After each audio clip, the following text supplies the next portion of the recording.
Ras al ഗൈമയിലുള്ള സാക്കർ പാർക്കിലെ sentry ആണ് ഇത്. കുറെ ഫ്ലവേഴ്സ് ഒക്കെ വെച്ചിട്ട് നല്ല ബ്യൂട്ടിഫുൾ ആയിട്ടുള്ള ഒരു പാർക്കാട്ടോ. 5 ദിർഹംസ് ആണ് കേട്ടോ ഒരാൾക്ക് എൻട്രൻസ് ഫീ. പിന്നെ കുറെ സ്ഥലമുണ്ട് കളിക്കാനൊക്കെ. റാസൽ ഗൈമയിലും മസ്റ്റ് വിസിറ്റ് ചെയ്യേണ്ട ഒരു പാർക്കാണ്. ഊഞ്ഞാലുണ്ട് കേട്ടോ ഗൈസ്. പിന്നെ ഞാനും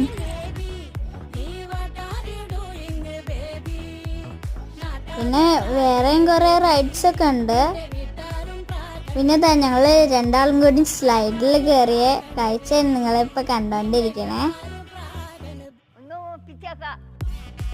പിന്നെ പാട്ടും ലൈറ്റും ഒക്കെ ആയിട്ട് സൂപ്പർ ആയിരുന്നു കേട്ടോ ഗൈസ്.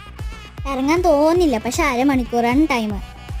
വണ്ടി ഓടിക്കലൊക്കെ കഴിഞ്ഞിട്ട് പിന്നെ ഞങ്ങൾ ഐസ്ക്രീം കഴിച്ചിട്ടോ. അപ്പൂസ് വാനിലയും ഞാൻ ചോക്ലേറ്റിൻ്റെ ഫ്ലേവറും ആയിരുന്നു. നല്ല രസമുണ്ടായിരുന്നു കേട്ടോ ഗൈസ്.